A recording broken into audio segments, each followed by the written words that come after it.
तो जय हिंद। चलिए आज हम लाए हैं 20 बहुविकल्पीय प्रश्न जो कि बोर्ड एग्जाम 2024 के लिए इम्पोर्टेंट है और आप लोग 29 फरवरी को देने वाले हैं। तो ठीक है, बहुत ही इम्पोर्टेंट है। ठीक, क्लास 10th और साइंस का है और साइंस को आप लोग जानते हैं, हिंदी में विज्ञान कहते हैं। ठीक है, और इस वीडियो को देखने के बाद आपका 20 बहुविकल्पीय प्रश्न में से बहुत अच्छा खासा लड़ जाएगा, ये हम कहते हैं। पर 20 का 20 नहीं लड़ेगा, ये आप लोग भी जानते हैं। ठीक है, और बाकी सब यूट्यूबर कह रहे हैं तो उसका हम नहीं जानते हैं। ठीक है, तो चलिए शुरू करते हैं। ठीक है, तो सबसे पहले हमारा है प्रकाश का परावर्तन का नियम सदैव सत्य होता है। सदैव सत्य कब होता है? ठीक है, केवल अवतल दर्पण के लिए, केवल उत्तल दर्पण के लिए या सभी दर्पण के लिए। ठीक है, तो सभी दर्पण के लिए मतलब कि केवल अवतल, उत्तल, समतल सबके लिए।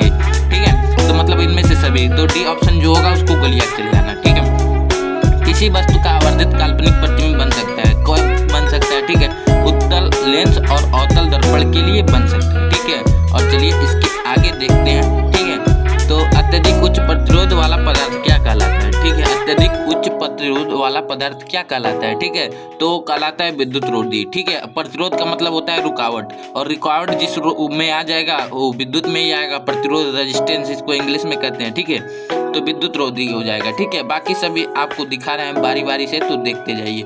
ठीक है, विद्युत शक्ति की इकाई है। विद्युत शक्ति की इकाई को वाट आप लोग जानते हैं। और एक मतलब एक हार्स पावर मतलब एक अश्व शक्ति में कितने वाट होता है, ये भी आप लोग कमेंट कर दीजिएगा या तो हम ही बता देना है। ठीक है, तो एक अश्व शक्ति में बराबर होता है 746 वाट। ये भी मस्त इंपॉर्टेंट क्वेश्चन है। ठीक है, जो कि बोर्ड एग्जाम में आता ही रहता है। ठीक है, तो इसको चलिए देखते हैं। 5वां नंबर, किसी विद्युत केतली में प्रवाहित धारा 3 गुनी कर देने पर केतली में उत्पन्न ऊष्मा की मात्रा हो जाती है। तो आप लोग शायद जानते होंगे कि I² RT होता है, कुछ ऐसा फार्मूला। I का मान यहाँ पर है 3। ठीक है, 3 का स्क्वायर कर देंगे 3 3 का 9, तो यहाँ पर 9 गुना हो जाएगा। ठीक है, आप लोगों को विस्तार से नहीं बता रहे हैं। ठीक है, आप लोगों को फटाक फटाक बता रहे हैं, झटक झटक कर लीजिए। ठीक है, एक व्यक्ति दूर की वस्तुओं को स्पष्ट रूप से देखने में असमर्थ है। ठीक है, तो कोई एक व्यक्ति है जो कि दूर की वस्तुओं को देखने में असमर्थ है। ठीक है, उसके नेत्र में कौन सा दोष होगा? ठीक है, उसके नेत्र में होगा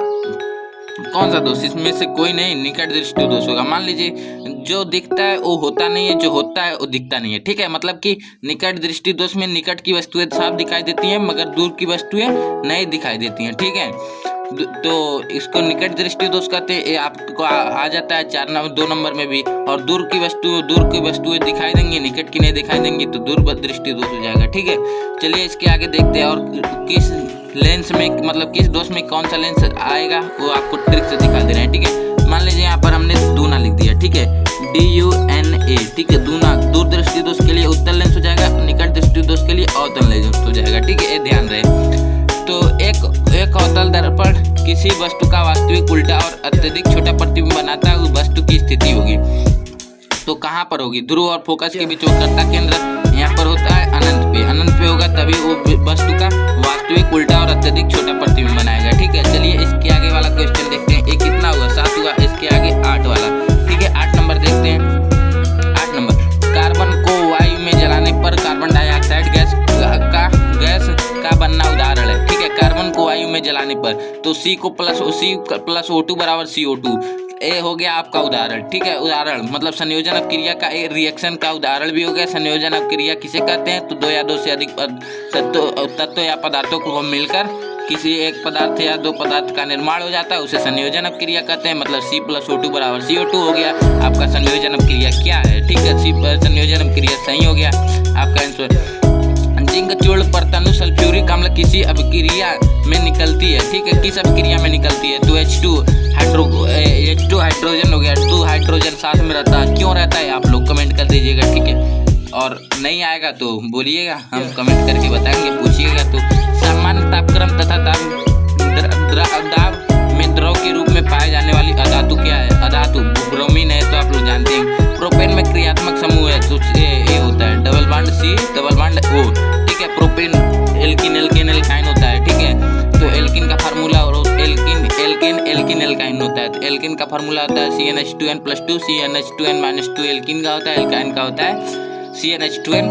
जो भी होता है कमेंट कर दीजिएगा अगर गलत हो गया है तो। ठीक है, क्योंकि कन्फ्यूजन ज़्यादा हो जाता है, कोई ना। तो यहाँ पर हो गया कार्बन परमाणु की संयोजकता होती है। कार्बन परमाणु की संयोजकता 4 होती है। आप लोग कैसे आएगा तो बताए थे, ठीक है। कार्बन की परमाणु संख्या 6 होती है। 6 को इलेक्ट्रॉनिक विन्यास निकालेंगे तो 2,4 होगा। तो पहला वाला तो लिया नहीं जाता है, तो लास्ट वाला लिया जाता है, तो 4 आ जाएगा इसका इलेक्ट्रॉनिक विन्यास, ठीक है। और परमाणु की संयोजकता भी, ठीक है। संयोजकता का क्या होता है कार्य, आप लोग बताइएगा, ठीक है। वह जैव प्रक्रम जिसके द्वारा हानिकारक पदार्थों का निष्कासन शरीर से द्वारा होता है उसे क्या कहते हैं? पाचन तो कहेंगे नहीं, चलन तो दूसरा कुछ, परिसंचरण नहीं, उत्सर्जन हो जाएगा। उत्सर्जन मतलब निकालना होता है, ठीक है। और इसके आगे चलिए देखते हैं। देखिए, प्रकाश संश्लेषण के दौरान निम्न में से कौन सी एक क्रिया नहीं होती है? कौन सी क्रिया? यही तो क्लोरोफिल द्वारा, प्रकाश द्वारा मतलब ये सब होता है। प्रकाश ऊर्जा को रासायनिक ऊर्जा में बदलना, इसके बिना तो वो समीकरण का क्या बनते हैं? समीकरण ही नहीं संतुष्ट होगा, ठीक है।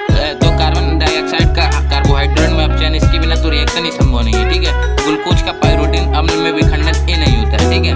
और चलिए इसके आगे देखते हैं, ठीक है। तो प्राकृतिक वर्ण या चयन द्वारा जैव विकास सिद्धांत किसने दिया? तो चार्ल्स डार्विन ने दिया था, आपको सबको पता है ये, ठीक है। और इसके आगे चलिए, मेंडल ने अपने प्रयोग किस पौधे पर किया था? तो मटर पे किया था, आपको पता है, ठीक है। निम्न में से किस पौधे में एक लिंगी होता है? तो पपीता होता है। किण्वन के बारे में आपका कौन सा कथन सत्य है? ठीक है, किण्वन के बारे में कौन सा? तुम्हारे पास पेज नहीं था इसलिए हमने एक ही आंसर कर दिया है, पर ये आंसर सही है। इसको याद कर लेंगे तो आप तुक्का भी लगाएंगे तो आपका सही होगा। यह ऑक्सीजन की अनुपस्थिति में होता है, एक कथन असत्य है, गलत है। ये ऑक्सीजन की उपस्थिति में होता है, ठीक है। तो ऐसा आप लोग ना करिएगा, ठीक है। तो ये 20 बहुविकल्पी प्रश्न थे हमारे, देखते में जितना इंपॉर्टेंट थे सब प्रीवियस ईयर क्वेश्चन पेपर से लिया गया है, ठीक है। और ये दूना है दूरदृष्टि दोष के लिए उत्तर लेंस, निकट दृष्टि दोष के लिए अवतल लेंस, ध्यान रहे, ठीक है। और बाकी सब तो ठीक है। 29 फरवरी को जाइए, कार मचा दीजिए, ठीक है। 20 बहुविकल्पी प्रश्न है, इनमें से रट लीजिएगा, या तो देख लिए हैं तो आप तो तुक्का भी लगा सकते हैं, ठीक है। तो ठीक है, मिलते हैं नेक्स्ट वीडियो में, तब तक के लिए जय हिंद, जय भारत।